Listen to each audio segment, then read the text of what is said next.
E aí, tudo bem? Tudo certo? Seja bem-vindo aí a mais um vídeo aqui no meu humilde canal com o meu nome. Dessa vez aí com um exercício que eu resolvi fazer, bem simples, com uma modelagem bem fácil de ser feita. Inclusive, a minha intenção era fazer uma latinha mesmo de refrigerante, uma latinha de energético, sei lá, qualquer coisa nesse sentido. Eu quis treinar, né, as minhas técnicas de modelagem hard surface dentro do Maya, né? Para quem é da área, né, vai saber que essa modelagem é muito simples de ser feita, mas assim, eu acho que o treinamento é nas coisas simples mesmo, né? Tipo, eu tô vendo as coisas ao meu redor e tentando reproduzir elas no 3D. Não sei porquê, mas eu cismei de fazer essa latinha. Eu vou explicar mais ou menos o processo aí, né? Eu começo a modelagem mesmo de um cubo, né? Um cubo.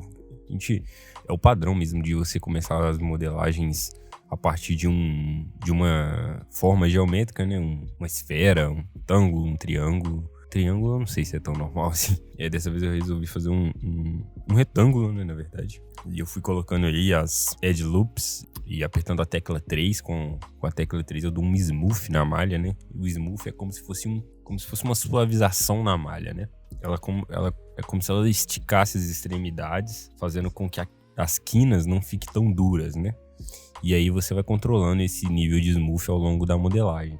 E é isso, todas as vezes que você aperta a tecla 3, você dá o smooth na malha e as quinas ficam mais arredondadas. Então se você coloca um cubo ou um retângulo e apertar a tecla 3, se você colocar na viewport do Maya e apertar a tecla 3, esse retângulo, esse cubo vai virar uma bola. Porque todas as quinas vão ficar arredondadas. E aí você vai controlando de acordo com a modelagem. Você vai colocando mais edge loops. Edge loops são essas quinas, né? Você vai colocando mais quinas nas extremidades e aí você vai dando mais detalhes, né? E justamente nesse processo, às vezes eu quero que a quina ela fique mais forte, né? Que a quina fique mais destacada. Eu não quero esse arredondado tão intenso assim.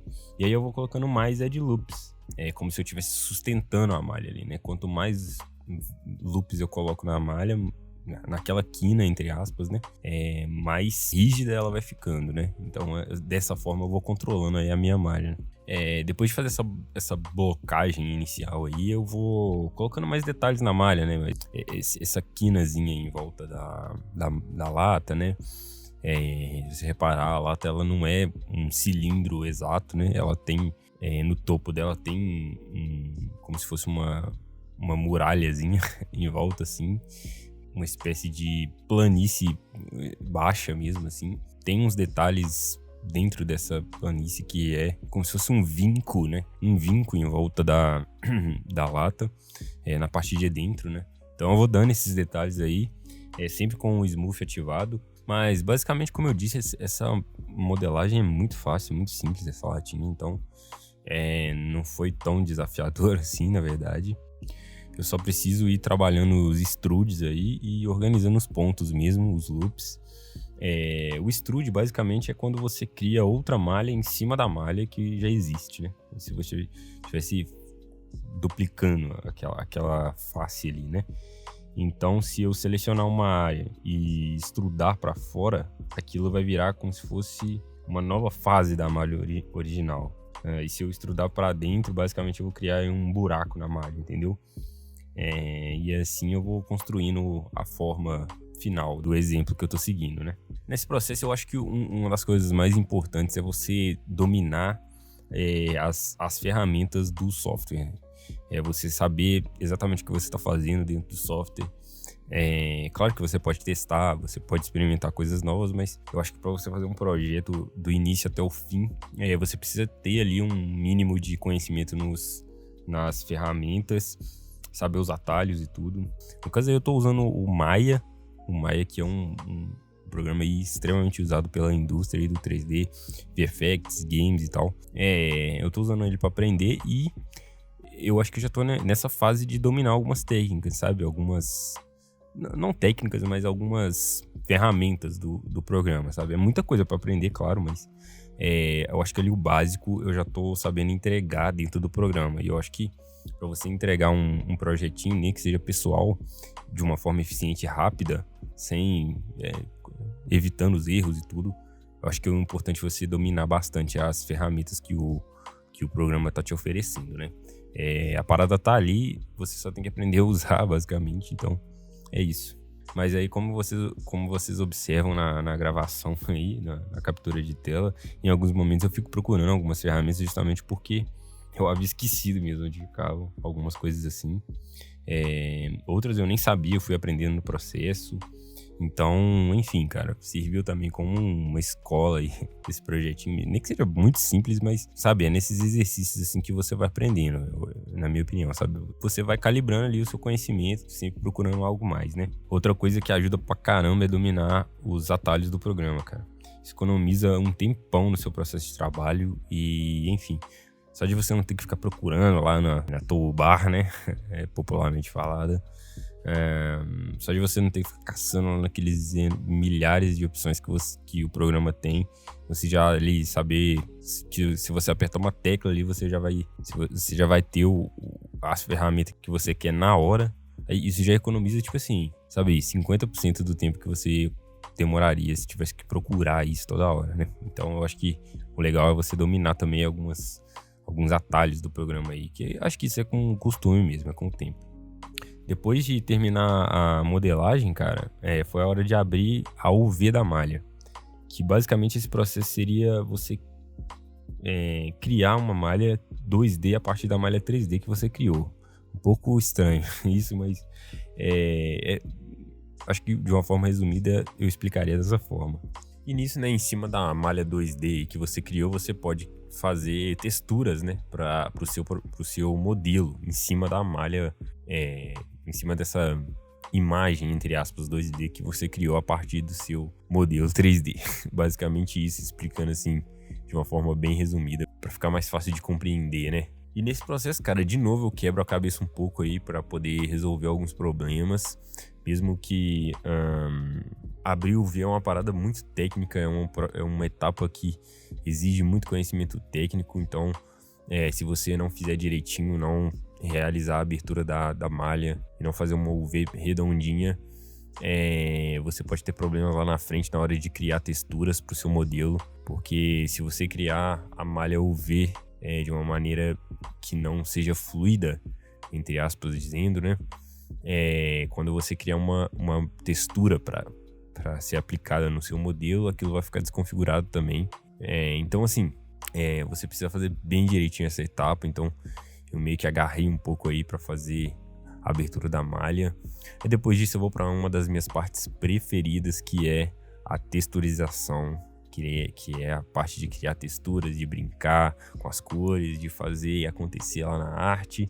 E para isso eu uso um software chamado Substance Painter. Quem já é aí profissional do 3D já conhece esse software, mas basicamente é o software mais completo hoje para quem é profissional do 3D, para quem trabalha com 3D. É o software que você consegue criar texturas com muita facilidade.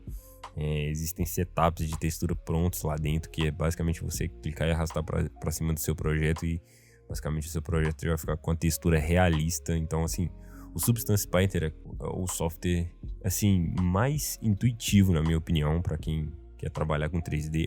É o software mais divertido, é o que te dá mais possibilidades de criação.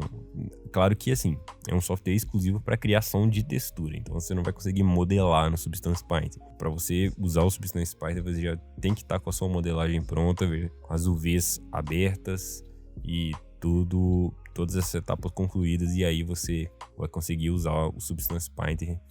E claro, para que fique uma textura bacana no Substance Painter, você precisa fazer as outras etapas bem direitinho também. Então, assim, é todo um processo, né? Uma cadeia. Quando chega nessa parte, para mim, é a que eu mais gasto tempo, mas não porque é difícil, mas sim porque, cara, eu fico testando várias coisas, fico brincando lá.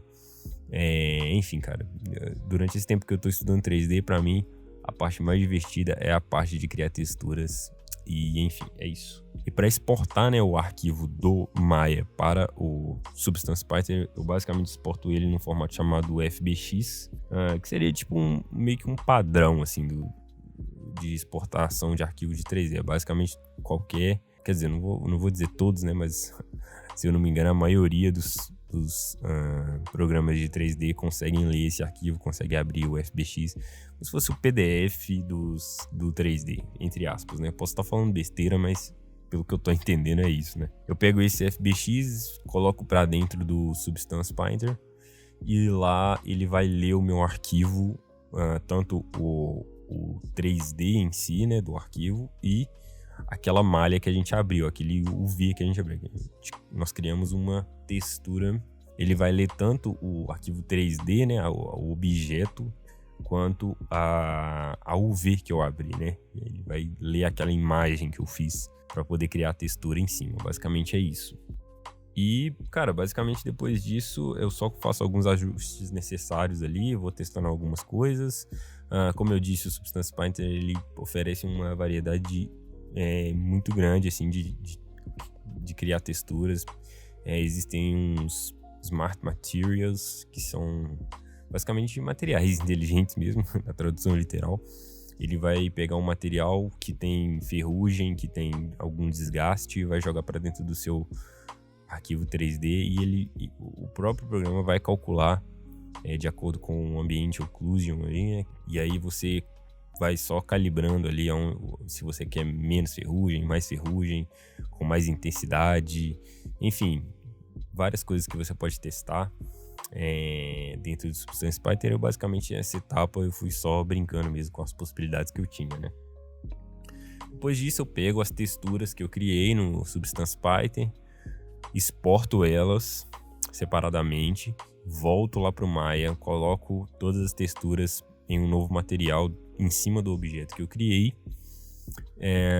e basicamente é isso. Vou calibrando ali onde eu quero mais brilho, onde eu quero mais que fique mais metalizado, que dê mais destaque em algum aspecto do material. Isso tudo dá para fazer dentro do Maya mesmo. E aí, basicamente, depois disso, só criar o render. Eu usei o V-Ray para renderizar. E basicamente esse foi o resultado. Eu tô falando muito basicamente, né, nesse vídeo. Tô sendo muito repetitivo aí, mas vou tentar parar. Bom, de novo, esse foi o resultado. Bom, não ficou tão profissional assim.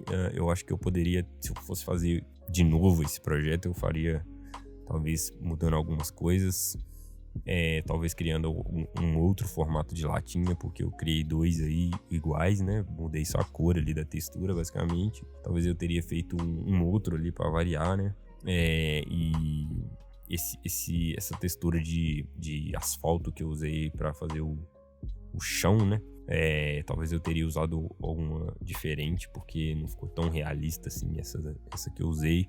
Talvez faltou algum ajuste melhor aí no V-Ray para poder renderizar. Mas enfim, tá aí, né? Esse foi o resultado final. Espero que você tenha gostado. Espero que você tenha curtido aí o papo, né? Não teve muito papo dessa vez, foi mais eu explicando o meu processo de criação.